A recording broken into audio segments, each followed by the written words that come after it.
Welcome friends to my channel Ramesh Savaliya. Friends, આજે આપણે ખૂબ જ ઇમ્પોર્ટન્ટ ટોપિક વિશે ડિસ્કસ કરવાના છીએ and that is vocabulary. Spelling છે મિત્રો, ગ્લોસરી, શબ્દભંડોળ. એનું મહત્ત્વ ઇંગ્લિશ લેંગ્વેજની અંદર બિલ્ડિંગ બ્લોક જેવું છે. જે રીતે બિલ્ડિંગની અંદર ઈંટોનું મહત્ત્વ છે, એવું જ ભાષાની અંદર સ્પેલિંગનું મહત્ત્વ છે. ગ્લોસરી, વોકેબ્યુલરીનું મિનિંગ છે, મહત્ત્વ છે. હવે આપણે જોવા જઈએ છીએ વોકેબ્યુલરી છે, યુકેની અંદર આનો ઉચ્ચાર થાય છે વોકેબ્યુલરી એટલે સ્પેલિંગ શબ્દભંડોળ, અને યુએસની અંદર એનો ઉચ્ચાર થાય છે વોકેબ્યુલેરી એટલે સ્પેલિંગ છે, શબ્દભંડોળ છે. સૌપ્રથમ આપણે સ્પેલિંગ જે જોવા જઈ રહ્યા છીએ એમાં સાઈડના રિલેટેડ સ્પેલિંગ છે. સાઈડ એટલે ઇંગ્લિશમાં કિલ થાય, મારવું, હત્યા કરવી થાય. સુસાઇડ એટલે પોતાની જાતને મારવું, પોતાની હત્યા કરવી. પેટ્રીસાઇડ એટલે પપ્પાને મારવું. મેટ્રીસાઇડ એટલે મમ્મીને મારવું. ફ્રેટ્રીસાઇડ એટલે ભાઈ અથવા બેનને મારવું, એની હત્યા કરવી. રેઝિસાઇડ એટલે રાજાને મારવું, કિંગ.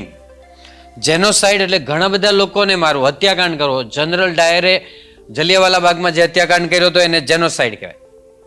ફિટીસાઇડ, આનો ઉચ્ચાર છે ફિટીસાઇડ. ફિટીસાઇડ એટલે ફિટસ, ભ્રૂણની હત્યા કરવી, બાળકની હત્યા કરવી. ઇન્ફન્ટીસાઇડ એટલે બાળક, અને ફિટીસાઇડ એટલે ગર્ભમાં રહેલું બાળક એટલે ભ્રૂણની હત્યા કરવી. ઇન્ફન્ટ એટલે નાનું શિશુ હોય, નવજાત બાળક, નવું જન્મેલું બાળક હોય, નાનું શિશુ હોય, એની હત્યા કરવી, એને કહેવાય ઇન્ફન્ટીસાઇડ. માઇક્રોબીસાઇડ એટલે માઇક્રોબની હત્યા કરવી, સૂક્ષ્માણુ અથવા જીવાણુની હત્યા કરવી.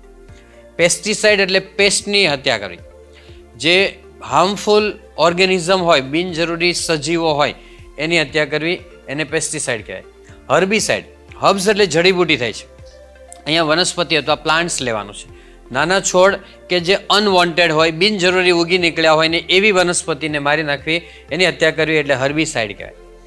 બેક્ટેરિસાઇડ એટલે બેક્ટેરિયાની હત્યા કરવી. ફરીથી મિત્રો એકવાર જો ગુજરાતી ટુ ઇંગ્લિશ બંને સાથે જોતા. સુસાઇડ એટલે આત્મહત્યા, ટુ કિલ વન સેલ્ફ, પોતાની જાતને મારો. પેટ્રીસાઇડ એટલે પપ્પાની હત્યા કરવી, to kill papa, to kill father.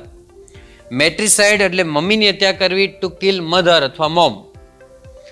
ફ્રેટ્રીસાઇડ એટલે ભાઈ અથવા બેનની હત્યા કરવી, આપણા દેશબંધુની કોઈ પણની હત્યા કરવી, એને પણ ફ્રેટ્રીસાઇડ કહેવાય, to kill brother or sister. Regicide means to kill a king, રાજાની હત્યા કરવી. ગુજરાતીમાં યાદ રાખવાનું, રેઝી એટલે રાજા. જેનોસાઇડ એટલે ઘણા બધા લોકોની હત્યા કરવી, હત્યાકાંડ કરો, એને જેનોસાઇડ કહેવાય, to kill a lot of people. Foeticide એટલે ભ્રૂણની હત્યા કરવી, ગર્ભમાં રહેલું બાળક છે એની હત્યા કરવી, ટુ કિલ અ ફિટસ. ઇન્ફન્ટીસાઇડ એટલે નાના બાળકની હત્યા કરવી, નવજાત શિશુની હત્યા કરવી, એને કહેવાય ટુ કિલ ઇન્ફન્ટ. માઇક્રોબીસાઇડ એટલે સૂક્ષ્માણુ અથવા જીવાણુની હત્યા કરવી, ટુ કિલ માઇક્રોબ્સ. પેસ્ટિસાઇડ એટલે બિનજરૂરી જે સજીવો હોય એની હત્યા કરવી, ટુ કિલ અનવોન્ટેડ ઓર્ગેનિઝમ. હર્બીસાઇડ એટલે ટુ કિલ અનવોન્ટેડ પ્લાન્ટ્સ, બિનજરૂરી છોડ છે, વનસ્પતિ છે જે બિનજરૂરી ઉગી નીકળી હોય, જાતે ઉગી નીકળી હોય, એની હત્યા કરવી એટલે એને વિનાશ કરવો એમ. બેક્ટેરિસાઇડ એટલે બેક્ટેરિયાનો નાશ કરો, વિનાશ કરો. Okay friends, so that's all. Happy learning, happy sharing. મિત્રો, વિડીયો ગમે તો લાઈક કરો, શેર કરો અને ચેનલને સબસ્ક્રાઈબ કરો. અને તમારા ગ્રુપમાં જે લોકો ઇંગ્લિશ શીખવામાં ઇન્ટરેસ્ટેડ હોય એ લોકોને તમે આ વિડીયો શેર કરો.